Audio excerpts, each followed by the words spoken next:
Buti pa ang truck na to at kinokonvoy ng madaming motorista. Hinay-hinay lang tayo at ito ang napakadelikadong pagsingit natin sa truck na to. Kasi napakalapad ng truck na to at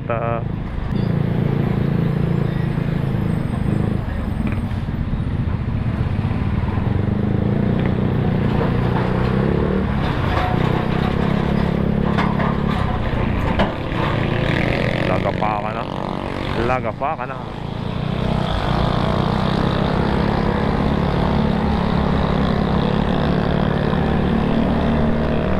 Trailer. Wala na natin to.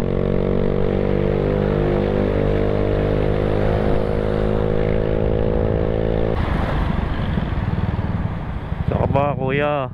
Boy hazard ka na naman. Isa ka pa rin boy hazard. Kaya iwasan natin yung paggamit natin ng mga hazard, lalo sa mga intersection nang wala namang emergency. Ba't ba kasi kailangan natin mag-hazard pa? Ano ba yan? Pampapansin lang o may pinapakitaan lang tayo? Maging maayos tayo sa paggamit ng hazard, hindi yung kung saan natin ginagamit.